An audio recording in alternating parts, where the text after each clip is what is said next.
জয় Hind, good evening. চ' এইটো ফিজিক্সৰ একদম লাষ্টৰ চেপ্টাৰ হয়, ক্লাছ 12 ফিজিক্সৰ। আৰু চেপ্টাৰটোৰ নামটো গমেই পোৱা তোমালোকে, ছেমি কণ্ডাক্টৰ ডিভাইচেছ। চ' ইয়াত আমি কি পঢ়িম চোৱা, এতিয়া আমি মেটেলৰ বিষয়ে পঢ়িলোঁ আৰু কি পঢ়িলোঁ, ইনচুলেটৰ পঢ়িলোঁ। এতিয়া আমি জানিব লাগিব ছেমি কণ্ডাক্টৰ কি হয়। তো বস্তুটো কেনেকুৱা হয় চোৱা, আমি সকলোৱে জানো যে মেটেলৰ ৰেজিষ্টিভিটি কি হয়, ভেৰি ল' হয়। ৰেজিষ্টিভিটি মানে কি আছিল চোৱা, আমি ফৰ্মুলা পাইছিলোঁ নহয়, আৰ ইকুৱেল টু কি আছিলে, ৰ' এল বাই এ আছিলে।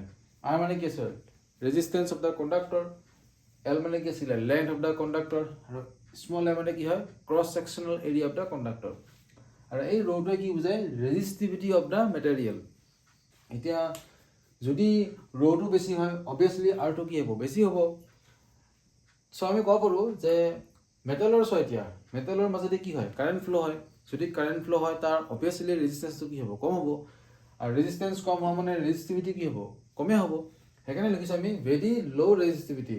আৰু কণ্ডাক্টিভিটি মানে কি হয়, এতিয়া চোৱা, ৰেজিষ্টিভিটি ল' হোৱাৰ লগে লগে কণ্ডাক্টিভিটি কি হ'ব, হাই হ'ব। আৰু কণ্ডাক্টিভিটি আমি কেনেকৈ এক্সপ্ৰেছ কৰোঁ, কণ্ডাক্টিভিটি কি হ'ব,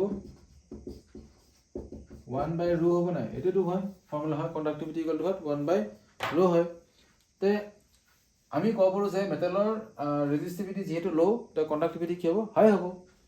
এতিয়া আমি ৰ' মানে কি হয়, ৰেজিষ্টিভিটি। তো মেটেলৰ ৰেজিষ্টিভিটি কিমান হ'ব পাৰে, 10⁻² to 10⁻8 ওম মিটাৰ হ'ব পাৰে। তেনেকৈ ইনচুলেটৰৰ কি হ'ব, বহুত হাই ৰেজিষ্টেঞ্চ হ'ব, সেইকাৰণেতো কাৰেণ্ট ফ্ল' নহয় ন। চ' ইনচুলেটৰৰ ৰেজিষ্টিভিটি কিমান হ'ব, এতিয়া 10⁻11 to 10⁻19 ওম মিটাৰ। এতিয়া এইটো চোৱা, ছেমি কণ্ডাক্টৰৰ কি হ'ব, দে হেভ ৰেজিষ্টিভিটি আৰু কণ্ডাক্টিভিটি ইণ্টাৰমিডিয়েট টু মেটেলছ অৰ ইনচুলেটৰ। তো ছেমি কণ্ডাক্টৰৰ কি হ'ব, মানে ৰেজিষ্টিভিটিটো মেটেল আৰু নন মেটেলৰ মাজত থাকিব। বুজিছা কথাটো?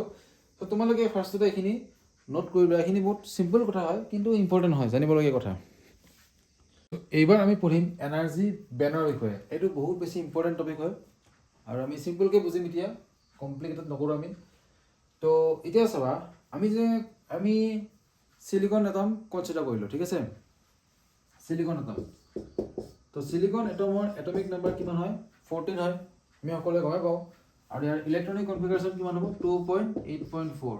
আমি ইয়াক এনেকৈ লিখিব পাৰোঁ, 1s2 2s2 2p6 3s2 3p2, bus এনেকৈ লিখিব পাৰোঁ, ঠিক আছে। এতিয়া আউটাৰ মোষ্ট চেলত কিমানটা আছে ইলেক্ট্ৰন, 4টা ইলেক্ট্ৰন আছে। আৰু এই 4টা ইলেক্ট্ৰনৰ এনাৰ্জি আমি ব'ৰ্ছ থিয়ৰীৰ পৰা ওলাব পাৰোঁ, কিমান হ'ব, মানে আউটাৰ মোষ্ট চেলত যিটো আছে ইলেক্ট্ৰন, সিহঁতৰ এনাৰ্জি কি হ'ব, ফৰ্মুলা কি আছিল, En = -2π² m k² z² e⁴ n² h², এইটো ফৰ্মুলা আছিলে, মানে energy of an electron orbiting in n shell. তো ফাৰ্ষ্ট চেলত যদি অৰবিট কৰে তাৰো এনাৰ্জি বেলেগ হ'ব, ছেকেণ্ড চেলত যদি অৰবিট কৰি থাকে, ৰিভল্ভ কৰি থাকে, তেতিয়াহ'লে তাৰো এনাৰ্জি বেলেগ, থাৰ্ড চেলত অৰবিট কৰি থাকিলে সেইটো ইলেক্ট্ৰনৰ এনাৰ্জি কি হ'ব, ডিফাৰেণ্ট হ'ব। আৰু এটা কে যে আছে, কে মানে কি হয়, এইটো 1/4πε0, ঠিক আছে। এইটো মনত ৰাখিবা তোমালোকে, কে ভেলু এইটো কনষ্টেণ্ট ভেলুটো। আৰু জেড মানে কি হয়, এটমিক নাম্বাৰ হয়। আৰু ই মানে কি হয়, চাৰ্জ অফ ইলেক্ট্ৰন। এন মানে কি হয়, চেল নাম্বাৰ। আৰু এইচ মানে কি হয়, প্লেংকছ কনষ্টেণ্ট আছিলে। আৰু বাকীখিনি গম পোৱা, এম মানে কি হয়, মাছ হ'ব, এটমটোৰ মাছ। এটমৰ মাছ নহয়, ইলেক্ট্ৰনৰ মাছ, ঠিক আছে, এম। তো এইটো আমি ব'ৰৰ থিয়ৰীৰ পৰা আমি এইটো গম পাওঁ যে ইলেক্ট্ৰনৰ এনাৰ্জি ইমানটো হয়, ইমানখিনি হয়, ইএন। আৰু এইটো কাৰ ওপৰত ডিপেণ্ড কৰে, নাম্বাৰ অফ, মানে যিটো চেলত ৰিভল্ভ কৰি আছে তাৰ ওপৰত ডিপেণ্ড কৰে। এইখিনি সৰু কথা। এতিয়া চোৱা, যদি এতিয়া বহুতকেইটা এটম যদি আহি যায়, ওচৰা ওচৰিকৈ আহি যায়, এতিয়া চিলিকন এটমৰ যদি ক্ৰিষ্টেল ফৰ্ম হয়, তেতিয়াহ'লে তাতে বহুত থাকিব চিলিকন এটম। গোটেইবিলাক এটম কেনেকুৱা হ'ব, এতিয়া ওচৰা ওচৰিকৈ আহিব। যদি গোটেইবিলাক এটম এতিয়া ওচৰা ওচৰিকৈ আহি যায়, তেতিয়াহ'লে কি হ'ব, সিহঁতৰ মাজত ইণ্টাৰেকশ্যন হ'ব। আৰু সিহঁতৰ মাজত যদি ইণ্টাৰেকশ্যন হয়, যেতিয়া ছিংগলকৈ আছিল চোৱা, চিলিকন এটমটো যেতিয়া ছিংগলকৈ আছিলে, তেতিয়া আউটাৰ মোষ্ট চেলত থকা ইলেক্ট্ৰনৰ এনাৰ্জি যিমানখিনি আছিল, ক্ৰিষ্টেল লেটিছত যদি আহি যায় সেইকেইটা এটম, সিহঁতৰ আউটাৰমোষ্ট মানে আউটাৰমোষ্ট চেলত থকা ইলেক্ট্ৰনৰ এনাৰ্জিবিলাক কি হ'ব ডিফাৰেণ্ট হৈ যাব তেতিয়া মানে ছিংগলকৈ থকা অৱস্থাত যিটো ইলেক্ট্ৰনৰ এনাৰ্জি আছিলে লেটিছত কিন্তু সেইটো এনাৰ্জি নহ'ব কিন্তু কাৰণ ইণ্টাৰেক্ট কৰিব ন ওচৰে পাজৰে বেলেগ বেলেগ এটম আছে তেনেকৈ তোমালোকে চোৱা এতিয়া সাপোজ এইটো কি হয় সিলিকন এটমৰ ক্ৰিষ্টেল চোৱা এইটো এনেকুৱা ক্ৰিষ্টেল আমি পাৰ্টিকুলাৰলি এইটো এটম কনচিডাৰ কৰিলোঁ এতিয়া চোৱা এইটো এটমৰ সাৰাউণ্ডিঙত কোনটো কোনটো আছে এইটো আছে এইটো আছে এইটো আছে এইটো আছে এইকেইটা আছে নাই এইকেইটা আছে ইয়াকো লগ কৰোঁ এনেকৈ লগ কৰোঁ ঠিক আছে যেতিয়া ছিংগলকৈ আছিলে তেতিয়া ইয়াৰ এনাৰ্জি কিমান আছিল ইমানটো আছিল যেতিয়া লেটিছত আহি গ'ল তেতিয়া কিন্তু এই ইলেক্ট্ৰনৰ এনাৰ্জি এইটো নহয় আৰু তেতিয়া বেলেগ হৈ যাব কাৰণ ইহঁতৰ লগত এই এটমটোৱে ইণ্টাৰেকশ্যন কৰিব তো চোৱাৰ কাৰণে inside the crystal each electron has a unique position and no' two electrons see exactly the same pattern of surrounding charges তো এইটো এটমৰ ছাৰাউণ্ডিঙত ছাপ'জ কেইটা আছে ইলেক্ট্ৰন মানি লৈছোঁ 1 2 3 4 5 6 7 8 তেতিয়াহ'লে চোৱা এইটো এটমৰ ছাৰাউণ্ডিঙত কেইটা আছে 1 আৰু 2 আৰু 3 ইয়াৰ ছাৰাউণ্ডিঙত এইটো আছে ছাপ'জ এইটো আছে তিনিটা আছে যে এইটো ইলেক্ট্ৰনৰ এনাৰ্জি আৰু এইটো ইলেক্ট্ৰনৰ এনাৰ্জি কি হ'ব দুটাও ডিফাৰেণ্ট হ'ব নাই আৰু ডিফাৰেণ্ট হৈ যাব সেইটোৱে কৈছে so' because of this each electron will have a different energy level হ'ল না এইটো ইলেক্ট্ৰনৰ এনাৰ্জি লেভেলটো বেলেগ হ'ব আৰু ইয়াৰো এনাৰ্জি লেভেলটো কি হ'ব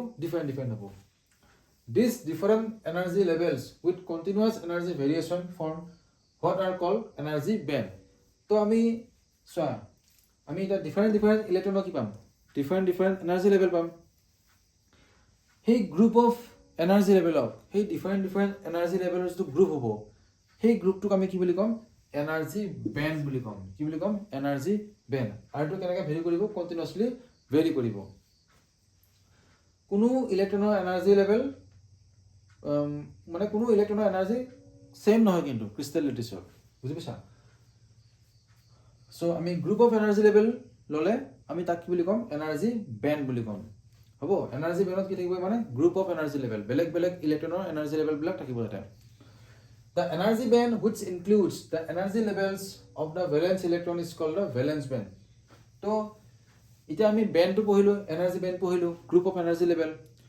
তো যিটো গ্ৰুপ অফ এনাৰ্জি লেভেলত ভেলেন্স বেণ্ডৰ ইলেক্ট্ৰনৰ কথা মেনশ্যন কৰা থাকিব সেইটোক আমি কি বুলি ক'ম ভেলেন্স বেণ্ড বুলি ক'ম ভেলেন্স চেলত থকা ইলেক্ট্ৰনৰ এনাৰ্জি লেভেল যিটো গ্ৰুপত থাকিব তাক আমি ভেলেন্স বেণ্ড বুলি ক'ম আৰু ভেলেন্স বেণ্ডৰ ওপৰত যিটো এনাৰ্জি বেণ্ড পাম তাক আমি কি বুলি ক'ম কণ্ডাকশ্যন বেণ্ড পাম কি বুলি ক'ম কণ্ডাকশ্যন বেণ্ড বুলি ক'ম তো তোমালোকে এইখিনি ফাৰ্ষ্টতে ধুনীয়াকৈ নোট কৰি লৈছোন এতিয়া যদি আমি মেটেল হওক বা ইনচুলেটৰ হওক বা ছেমি কণ্ডাক্টৰ হওক তিনিটা মেটেৰিয়েলৰ কাৰণে আমি যদি এনাৰ্জি বেণ্ডৰ ডায়েগ্ৰামবিলাক ড্ৰ কৰোঁ তেতিয়া কেনেকৈ কৰিম চোৱা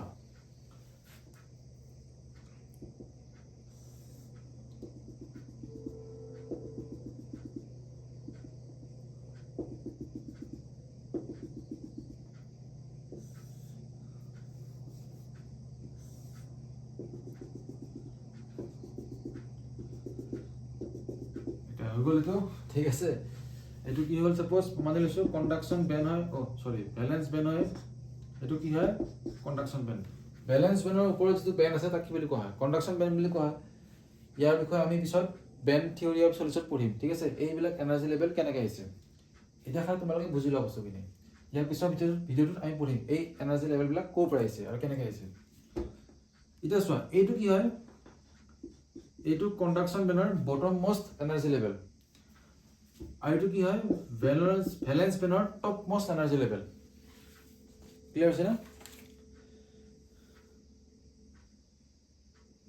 এতিয়া এই গেপটোক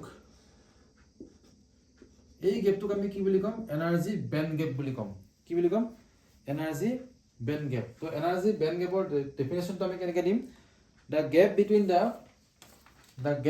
the top of the valence band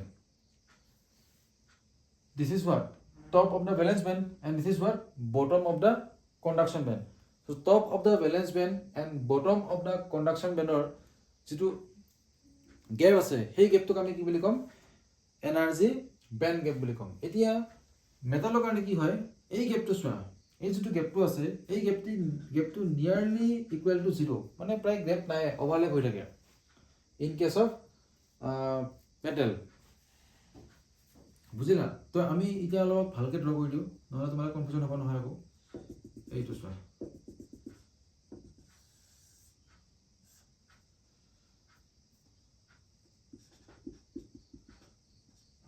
তো মেটেলৰ কাৰণে এনেকুৱা হ'ব এইটো কি হল বেণ্ড গেপটো ন আৰু বেণ্ড গেপ ভ্যালুটো কিমান হয় এই ভ্যালুটো ইজি নিয়াৰলি ইকুৱেল টু 0 তো এইটো কি কাৰ কাৰণে মেটালৰ কাৰণে এবাৰ যদি আমি সেম বস্তুটো এটা ইনসুলেটৰৰ কাৰণে চাওঁ কেনেকুৱা হ'ব চোৱা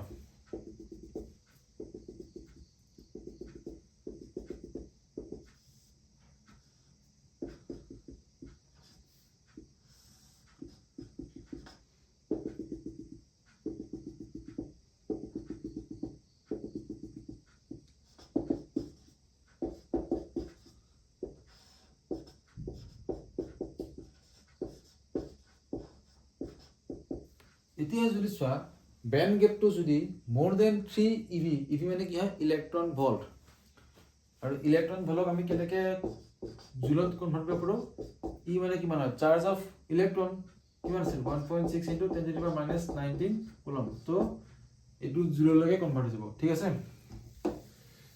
এটা চোৱা যদি বেণ্ড গেপটো মোৰ দেন 3 ইলেক্ট্ৰন ভল্ট হয় তেতিয়া হলে আমি কি বুলি কম ইয়াক আমি ইনসুলেটৰ বুলি কম কি বুলি কম তেতিয়া আমি ইয়াক ইনসুলেটৰ বুলি কম ঠিক আছে এতিয়া যদি চোৱা